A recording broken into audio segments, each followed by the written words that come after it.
Antes de iniciarmos, já se inscreva no canal, deixe seu like, comente e compartilhe nossos vídeos. Assim você ajuda o canal a continuar crescendo e chegando a cada dia mais longe.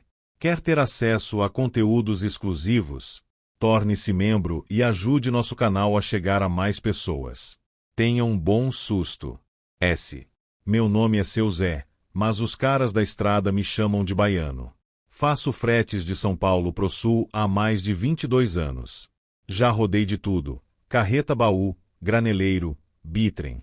Conheço cada pedaço de asfalto da Dutra, da Regis, da BR-116. E posso te falar uma coisa: a estrada de noite não perdoa quem não respeita. Foi em agosto do ano passado. Eu tava voltando de Curitiba para São Paulo com a carreta vazia, por volta das 2h40 da manhã. Chuva fina, daqueles serenos que embaçam tudo. O limpador de para-brisa batendo no automático, rádio desligado porque só tinha propaganda e sertanejo ruim. Eu tava com sono, mas daqueles controlados. Tomei um café forte em Ponta Grossa e tava mastigando chiclete de hortelã para manter a cabeça no lugar. Perto de Jacarezinho, no trecho mais vazio, vi um vulto no acostamento. Luz baixa do farol pegou ela. Uma mulher. Sozinha. Vestido claro, quase branco, cabelo molhado colado no rosto. Levantei o pé do acelerador. Não é comum ver gente a pé ali, ainda mais mulher. Parei uns 50 metros à frente dela. Olhei pelo retrovisor.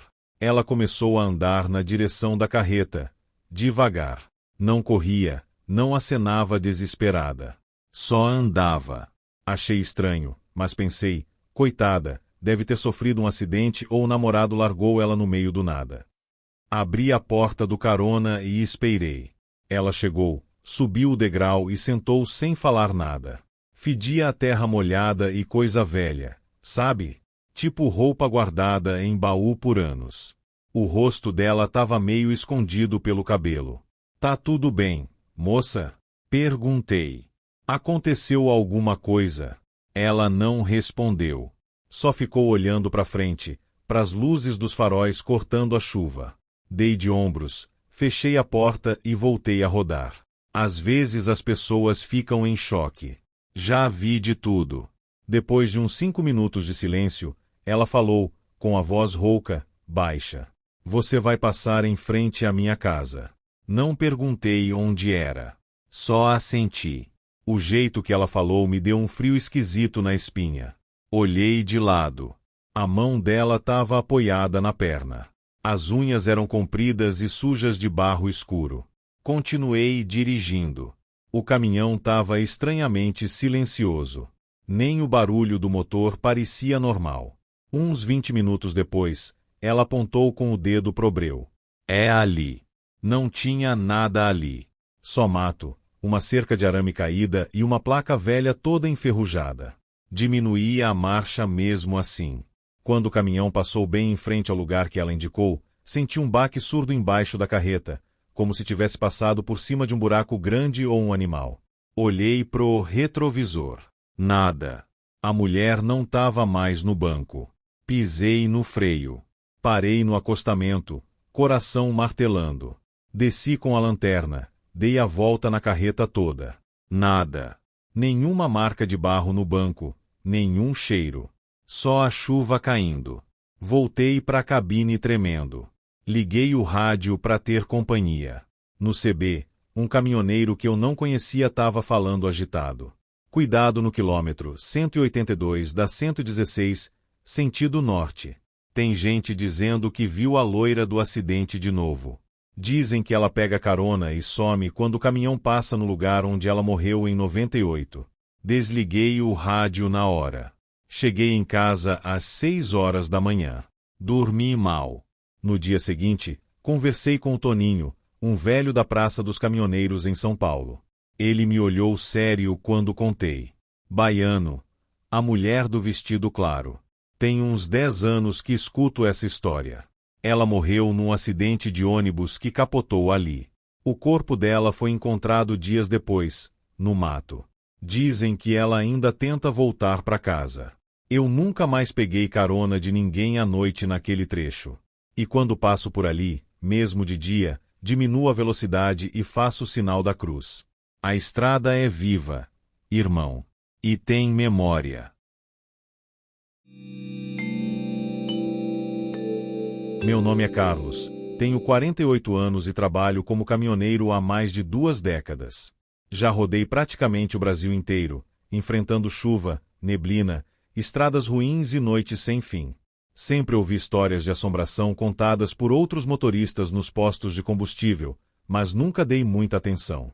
Até o que aconteceu comigo numa madrugada de agosto de 2021. Eu estava transportando uma carga de peças automotivas de Goiânia para Cuiabá. Saí no final da tarde e pretendia dirigir a noite toda para cumprir o prazo da entrega. O trecho era relativamente tranquilo, com pouco movimento depois da meia-noite. Por volta das 2 da manhã, eu seguia por uma parte bastante isolada da rodovia. Não havia cidades próximas, apenas mato dos 2 lados e alguns morros escuros ao longe. O rádio estava ligado bem baixo para me ajudar a espantar o sono. Foi quando vi uma mulher parada no acostamento. Ela usava um vestido claro, quase branco, e parecia estar olhando para a pista. Aquilo me chamou a atenção porque não fazia sentido alguém estar ali naquele horário. Reduzi um pouco a velocidade, imaginando que pudesse ser alguém precisando de ajuda. Quando me aproximei, percebi algo estranho. Ela não fazia nenhum gesto. Não acenava. Não tentava chamar atenção. Apenas permanecia imóvel, com a cabeça ligeiramente inclinada para baixo. Passei por ela e continuei viagem. Olhei pelo retrovisor. Ela continuava exatamente na mesma posição. Naquele momento senti um arrepio, mas tentei ignorar. Pensei que talvez fosse uma moradora de alguma fazenda próxima. Uns 15 minutos depois, entrei numa longa reta. E lá estava ela novamente. A mesma mulher. O mesmo vestido. A mesma postura. Parada no acostamento. Meu estômago gelou. Eu tinha percorrido muitos quilômetros desde o primeiro encontro. Era impossível ser a mesma pessoa. Passei por ela sem diminuir a velocidade. Dessa vez nem olhei diretamente. Apenas segui em frente. Mas alguns segundos depois, sem conseguir me controlar, conferi o espelho lateral. Não havia ninguém. Nem sinal da mulher. Achei aquilo estranho, mas continuei dirigindo. Cerca de 10 minutos depois, comecei a ouvir um ruído atrás da cabine. Parecia alguém caminhando sobre a carroceria.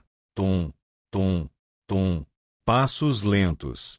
Primeiro pensei que alguma cinta da carga tivesse se soltado. Mas os sons continuaram. E pareciam acompanhar o movimento do caminhão. Liguei todas as luzes internas e tentei me convencer de que era apenas a estrada irregular. Foi então que ouvi uma batida. 3 toques fortes. Toque, toque, toque. Bem atrás do meu banco. Como se alguém estivesse dentro da cabine. Olhei imediatamente para trás. Não havia ninguém. Meu coração disparou. Peguei o rádio Peixes para tentar falar com algum caminhoneiro próximo. Depois de algumas tentativas, consegui contato com o motorista que vinha alguns quilômetros atrás. Contei rapidamente o que estava acontecendo. Houve alguns segundos de silêncio. Então ele respondeu: "Você viu uma mulher de branco?" Senti minhas mãos ficarem geladas no volante. Perguntei como ele sabia. Ele disse que vários motoristas relatavam a mesma aparição naquele trecho havia anos. Segundo uma história que circulava entre os caminhoneiros, uma mulher havia morrido atropelada naquela estrada décadas atrás, durante uma noite de chuva. Ninguém sabia se a história era verdadeira, mas muitos afirmavam vê-la, principalmente entre 1 e 3 da manhã. Continuei conversando com ele até chegar ao próximo posto de combustível. Quando estacionei sob as luzes do local, finalmente me senti seguro. Desci para verificar a carga. Tudo estava perfeitamente preso. Nenhuma cinta solta. Nenhuma peça fora do lugar. Nada que explicasse os passos ou as batidas. Enquanto caminhava ao redor do caminhão, o outro motorista chegou ao posto. Contei novamente o que havia acontecido. Ele apenas balançou a cabeça e disse: Você não é o primeiro. Nem vai ser o último. Nunca mais passei por aquele trecho durante a madrugada. Talvez exista uma explicação para tudo aquilo. Talvez o cansaço tenha pregado peças na minha mente. Mas até hoje me lembro de uma coisa que não consigo explicar. Quando parei no posto, encontrei uma marca de mão na poeira da porta do passageiro. Uma marca nítida. Como se alguém tivesse permanecido ali, segurando a porta durante toda a viagem. E eu sei que aquela marca não estava lá quando comecei a dirigir. Quem puxa carga pesada pelo Brasil há mais de 20 anos sabe que o asfalto não é feito só de concreto e buraco, ele é feito de histórias. Meu nome é Valdir, tenho 54 anos e meu QRA no Rádio Peixes sempre foi Gato Preto. Sou caminhoneiro autônomo, daqueles da velha guarda que preferem o ronco do motor do que música no painel.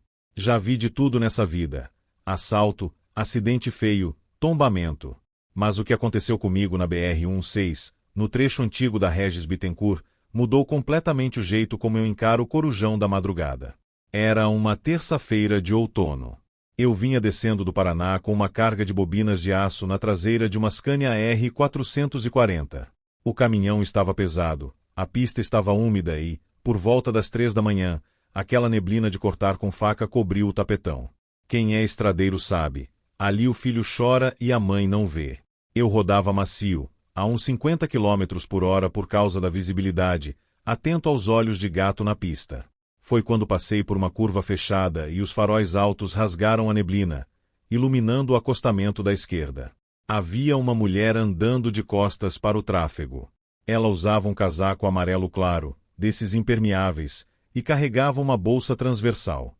O que me chamou a atenção foi a velocidade do passo dela e o fato de estar de cabeça baixa, sem olhar para os lados, em um lugar onde não havia um posto, uma casa ou um vilarejo por pelo menos 30 quilômetros. Pensei comigo, mais uma coitada que o carro quebrou ou que foi largada na estrada. Mas com carga de valor e o perigo de emboscada, não parei. Segui viagem.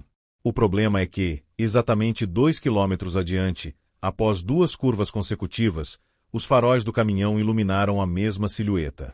O mesmo casaco amarelo. A mesma bolsa. O mesmo passo apressado. Senti um estalo na base da nuca. Não havia a menor possibilidade física de uma pessoa a pé ter ultrapassado um caminhão pesado, mesmo na velocidade em que eu estava. Meu coração começou a bater mais forte na caixa do peito. Tentei manter a calma, achando que o cansaço da viagem estava pregando uma peça nos meus olhos. Dei um gole no café forte da garrafa térmica e liguei o Rádio Peixes no canal 5, que é o canal geral dos caminhoneiros daquela região, para ver se tinha mais alguém rodando por perto. O rádio começou a emitir um chiado violento, como estática de TV antiga. A luz do painel do caminhão oscilou, ficando fraca por 2 segundos. O termômetro do painel digital, que marcava 11 graus Celsius lá fora, despencou para 0 em questão de segundos. O ar dentro da cabine ficou tão gelado que a minha respiração começou a condensar no para-brisa. Do meio da estática do Rádio Peixes, começou a vazar um som. Não era a voz de caminhoneiro. Era o som de dentes batendo de frio, intercalado com um choro abafado, que parecia vir debaixo d'água. 2 curvas depois, a neblina abriu um pouco.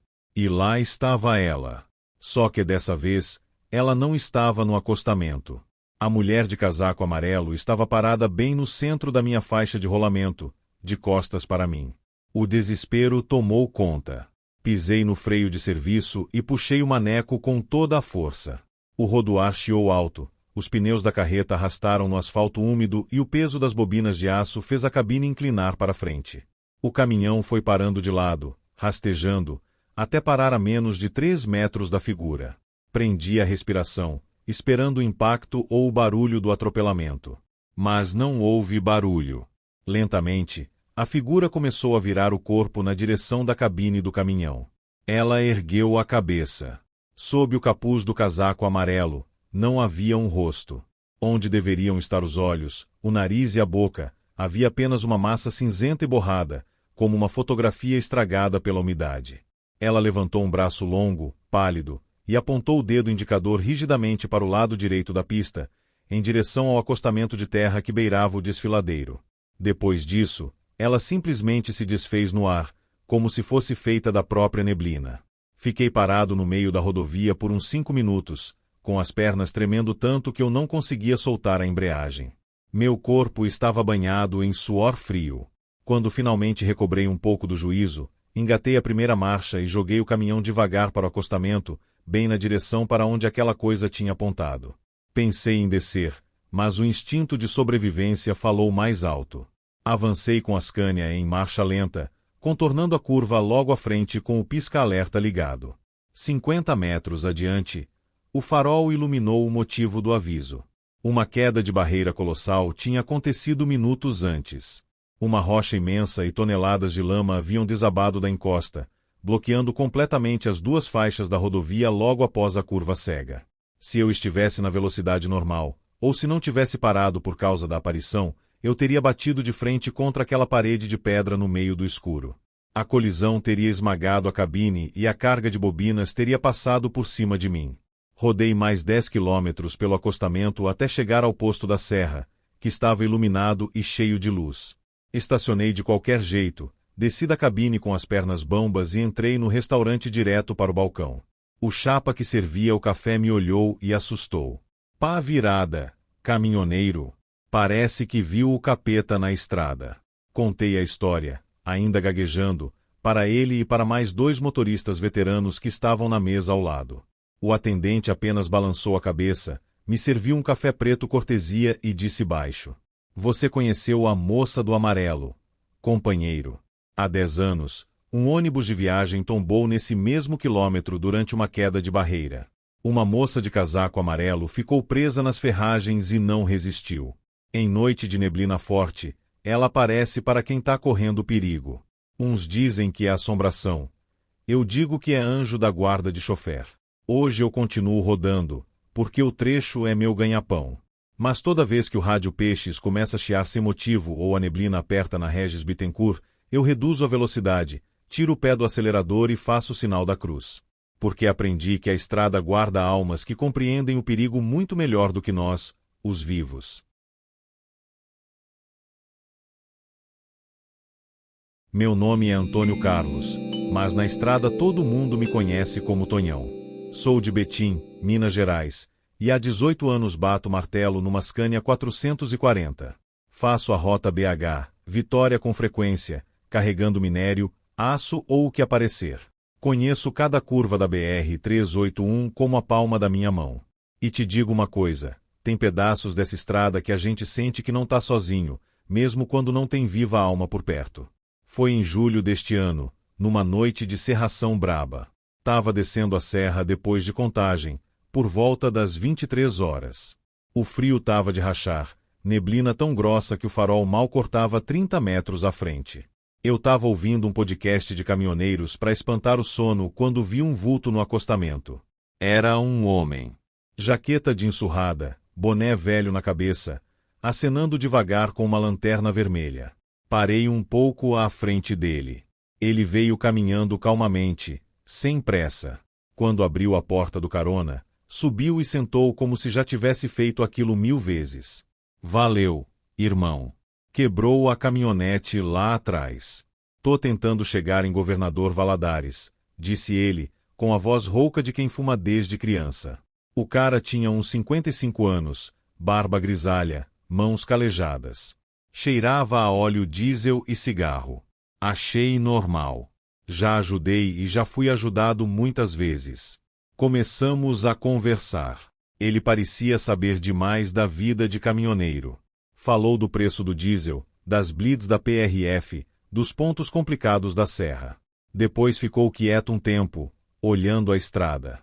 De repente, perguntou: "Tonhão, você ainda para no posto do Zé do Meio, né? Aquele que tem o pastel de angu?" Congelei. Pouca gente me chama de Tonhão, e quase ninguém sabe que eu paro naquele posto específico. Ele sorriu de canto, como se soubesse que tinha me pegado. "Calma, rapaz. Eu conheço a estrada desde antes de você tirar a CNH." Continuei dirigindo. A neblina piorava. Uns 15 minutos depois, ele apontou para o breu. Cuidado com o quilômetros 87. Tem uma curva traiçoeira. Diminui antes da placa. Eu conhecia aquela curva. Foi ali que um amigo meu quase tombou há uns anos. Reduzi a marcha por precaução. Quando passamos exatamente pelo ponto que ele indicou, senti um arrepio forte. O rádio chiou forte por um segundo, como se tivesse perdido o sinal. Olhei pro lado. O banco estava vazio.